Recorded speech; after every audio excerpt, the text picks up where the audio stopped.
I don't know where it cut off, but anyway, I was running my gums about this friend of mine, Robert, and we got him, he wanted a deer rifle, real accurate, a good accurate, you know, not crazy, gonna kill the bank rifle and scope, so I recommended that Ruger American in 6.5 Creedmoor, because he's not a big dude. His wife isn't very big, and I think he was hoping that she might get into it, and so that's what he ended up getting. And we went over to the Sportsman's Club, and within about 45 or so minutes of us getting it zeroed, he was ringing steel at 400 yards. And that's the thing, is like, he's going to be way better off with something like that than like a Win Mag. I never understood the necessity that people feel to just get a huge cartridge.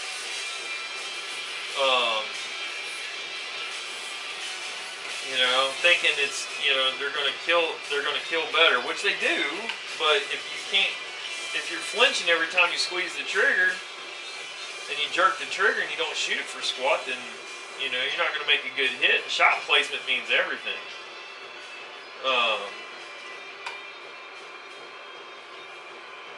So I like a 243 for kids. I think a 243 is the best. And I mean, I know I've talked to people who've killed elk with a 243. I mean, you got to be within reason on your range. I mean, you're not going to kill. Well, you could kill it, but it wouldn't be an ethical kill to kill an elk at 500 yards with a 243. It's going to die, but it's not going to be a quick, clean kill more than likely, unless you get real lucky with your shot, or you're just damn good. But what am I doing here? But you know, it's undeniable that you know, a 6.5 Creedmoor, as much as I don't like them, is going to do better and extend your kill range on certain critters, or most critters, by a little bit over a 243. But I honestly think when we've killed stuff side by side with a Creedmoor and a 308, punching deer in the exact same spot, or as close to the exact same spot as you can imagine. Same range, you know, that kind of stuff. To me, they definitely die better. They die quicker, they die faster, more ethically, however you want to look at it, with the 308 than they do the Creedmoor. But, you know, does the deer actually notice the difference? Of course not, you know. It's not like you get up that morning and you're like, well, I hope if somebody shoots me, they shoot me with a 308 or a 300 Win Mag over a 243. This is, you know, nonsense. But to me, when you shoot them side by side, it really does seem like the 308 does a better job. But that's probably nonsense. It's probably just me being biased against the Creedmoor, honestly. There's no doubt that with a Creedmoor, when you go out the distance, you're more likely to get first round hits with the Creedmoor than you are the 308, because of the recoil, and it shoots flatter and all that kind of stuff. You know, it takes care of the wind better and all that. But when people start spouting off like, oh, well, 30-06 is the best, what's nonsense? Or 270's best, nonsense. 300 Win Mag, nonsense. The best thing is whatever you shoot the best. And granted, there's limitations with gain, you know, like the whole 243 on elk or whatever. But a lot of these YouTubers spout off at the lip, don't know what they're talking about. It's just nonsense. And then some of them say, well, if you can't shoot that, then you should be hunting, and that's nonsense too. You just have to bring it into a range that you can hit. It's like a 7 PRC. I can sit there and I can hit an elk whenever I felt like it at a click. But it still isn't ethical, because that cartridge, while it is perfectly capable of killing that animal at that range, the environmentals that go into it, and that animal moving and everything, a whole host of things can happen. And obviously my comfort level at 1,000 yards is not nearly what it is at 400 or 500. Sometimes I hate getting on these rants because I feel like I just can't shut up. But I like loading. But anyway, so I guess my point is, I'm not out of powder here, is if you're thinking about getting you a rifle and you want to get into hunting, don't get the biggest damn thing that somebody tells you to get. My suggestion is find somebody like me that's got a bunch of different rifles and a bunch of different cartridges, and see if they'll let you take you shooting. Because that's the other thing, is rifles are not created equal either. So, like, I've got a Savage Edge when they were the Edge in 308. It's a phenomenal shooter, but I don't shoot it as well as I do some other ones, because obviously the quality isn't there. So you've got that like kind of fit and finish. So a good rifle is really easy to get a hold of, like that 270 that J.C. Higgins. It's not an expensive rifle, but it's a quality rifle.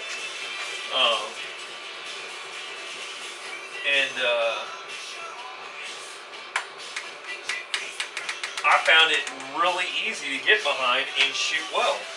That was with the iron sights. Now those are claiming a bit of a premium now. I wonder if I got enough for one more. But I was really, really surprised with that. Oh shit, I'm at 57. I thought it was 51. I'm reading upside down. That Ruger American is really good. I'm all over 54 today. That's awesome. But I'll say that I had a Ruger Hawkeye. I've got my 300 Win Mag is the old M77. I've had it for 25 years. And but I had a Hawkeye in 708 that wasn't worth a damn. And wouldn't shoot. And then Ruger, I called him, and it's just a few years ago, and I said, man, this gun just don't shoot. Nothing I put through it, it won't shoot anything. And I think the best group I got out of it was like 1 3/4 inches. Get one more. Oh, I'm almost to one. Oh, I got one more. And look at that. I mean, I'm all over 54. So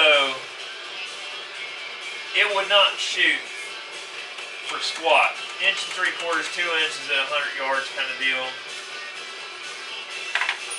Pull that, upside down, pull that, upside down, pull that one upside down. I did alright. I got 26 for it. You should be pretty pleased with that, considering he didn't have to do it. I definitely don't have enough for another one. There's a little bit in there, and I can't stand for a powder weight. But anyway, so what the hell was I saying? Oh, the Hawkeye. So the Hawkeye wouldn't shoot. I called him. I called Ruger and was like, hey, this thing won't shoot, blah, blah, blah. And they said, well, what kind of groups you get? And I said, just under 2 inches, I think is what I said, or how I put it. And, oh, well, that's acceptable accuracy. And I said, what on what damn planet that's acceptable accuracy? I got acceptable accuracy. I think it was like 2016 or something. And, well, no, that's not acceptable accuracy. Well, they wouldn't do anything about it. And, let's see where this is sitting. And, so I sent that song, I traded it. And, but every one of those, I'm a little long here, 3240, 15 thousandths. So in case you're wondering, so that these barns, these monolithic bullets are typically extremely sensitive to jump. And I found, like, if you go by the book, it just tends to work. At least you're close. And I hit the nail on the head with this thing. Found the powder, and I just went with book depth. So to give you a coal length, COAL, cartridge overall length, and basically get the old trusty Starretts out, and it's really difficult to.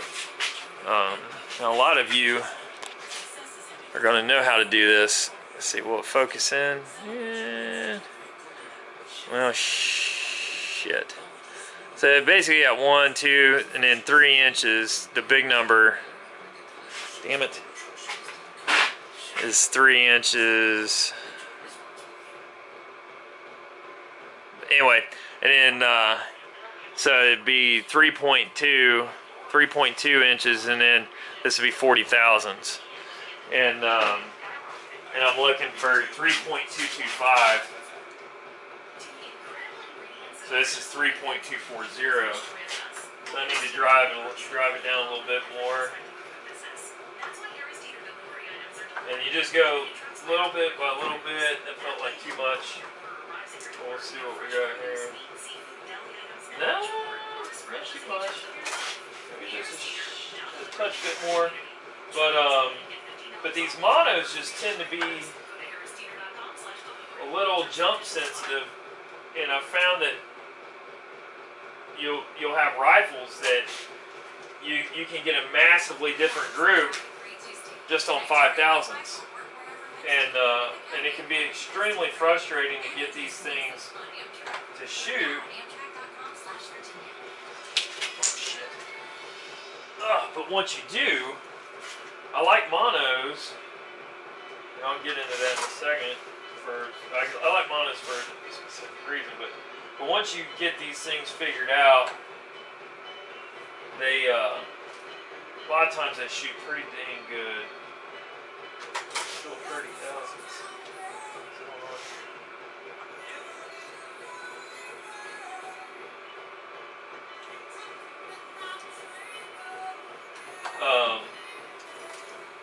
Sometimes it's hard to find them. Alright, a little bit more, and then once you get one, this is brand new virgin brass, so it's typically pretty good. So I'll just run them all once I get it figured. So that's 3.226. That's pretty damn close.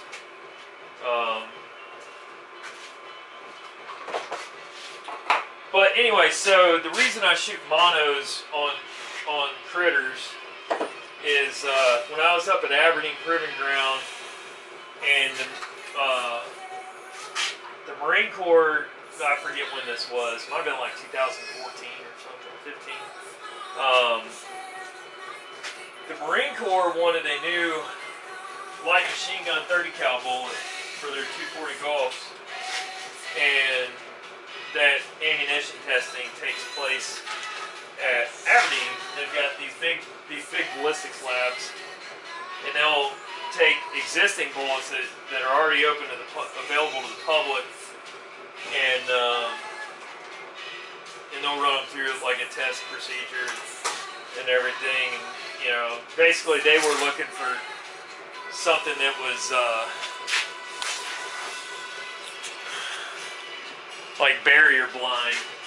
So like you could shoot it through a windshield and it wouldn't deflect and it wouldn't peel apart and go into multiple directions and stuff like that. So they started looking at the solids a lot, and then binaries. See, that one jumped. That one dropped down dramatically. It should still be okay. So what I'll do is I'll back it off a little bit and I'll just measure each one.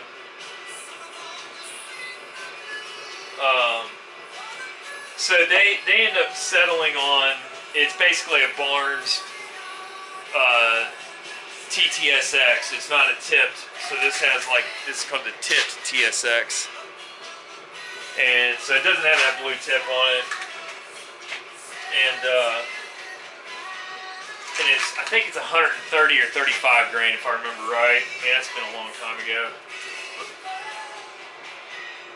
But they tested a ton of bullets, and they ran them into gel and all that. What else put there? And they did some other testing through windshields, through car doors.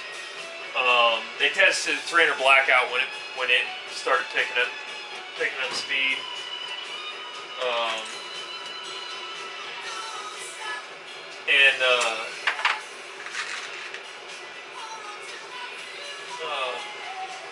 But when they were, so they would shoot it. They would shoot this media, depending on what it was, you know. But the ballistics media, and a lot of YouTubers do 10% ballistics gel, but that's nowhere near, you know, tissue makeup. We're actually closer to like 80%. So you would do a 20% ballistics gel. Back this off just a little bit. That Winchester brashness isn't very good, but I also don't have time to go through each and every daggone one. So, so they would X-ray to see like how these pieces would break apart and stuff, and even even the ones that were, you know, God damn it, bonded was just too much.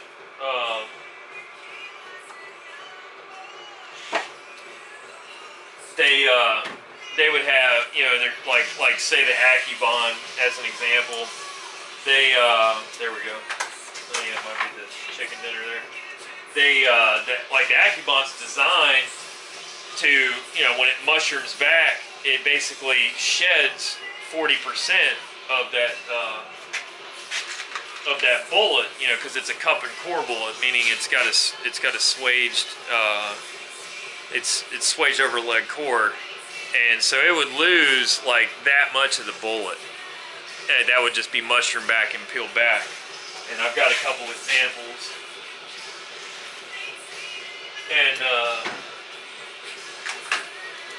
and you wouldn't think that those lead fragments would travel.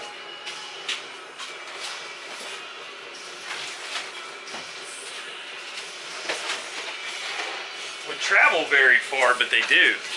And so they were finding like these little itty bitty bits of lead were traveling insane speeds, further than they should, really. So for instance, let's see here. So here's here's the jacket of a, I don't have the core, so you can kind of see it's just a hollow cavity. So there's a lead core that sits in that, and that's an that's a 143 grain ELDX out of my 260, and that's recovered at 470 yards. The impact distance was 470, so muzzle velocity was like 28, and out of that CTR, which is a hell of a shooter, and it was recovered at I think it was like 470 yards or 440 yards. It was a poke, and full jacket separation at that distance. Well, here's a Nosler E-tip that retained all of its weight, opened up just fine, and that was at 600 yards. And then this is a 30 cal that was pulled out of a deer.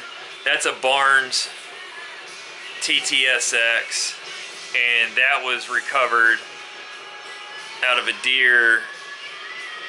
Damn, what was it? What did I say it was? I don't remember now. Maybe I've got them mixed up. But now here's an AccuBond.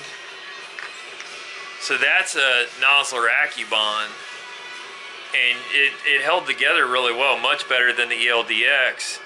And that was pulled out of a, I think that was pulled off of a deer shoulder. But anyway, they tend to separate pretty badly.